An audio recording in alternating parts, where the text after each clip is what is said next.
Well, good morning on this rain-soaked Sunday morning. Anyway, here we are in Independence, Kansas. It's raining its butt off today. Anyway, our chore today is to repair a floor. Now, this is kind of a do-it-for-free type job, more or less. What's going on here is the floor needs to be repaired, and the whole total budget is $150. So that don't leave a whole lot. So what we're going to do here is, since this floor is made out of particle board, and I don't know if you can see it real good, but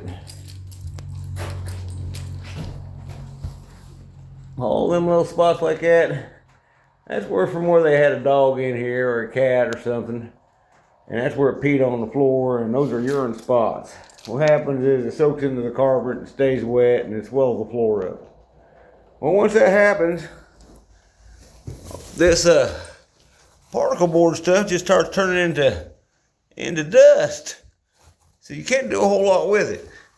Well, right now it's still pretty stable. And man, they don't have the money to swap it all out.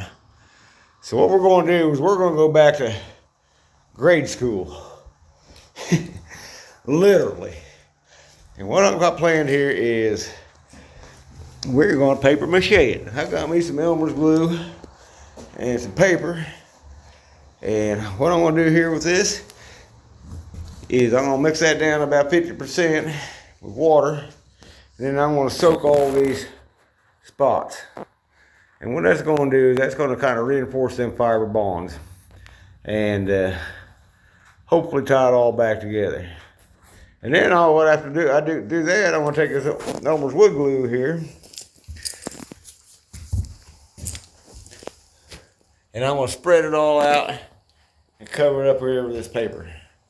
So that way I'll have a paper cover over all this stuff. Now this sounds kind of weird, but basically what I'm doing is the same thing you would do is use fixing some fiberglass. We are reinforcing the substrate, and then what we're doing is we are applying a laminate over the top of that, and then on top of that we're going to lay this adhesive type vinyl plank flooring that I picked up at an auction a couple years ago. I really don't think I got enough to do the whole room, so what we're going to do is I got some extra pieces. I'm going to make an entry right there that kind of matches, and we're just going to do the best we can. Now I know this ain't the right way to do it, and I know that I really ought to tear this whole thing out and just slap some real wood down in there and fix it up, but man, they just ain't got the cash. So this is today's job, and I'll take some pictures as I go along. But anyway, this is getting started.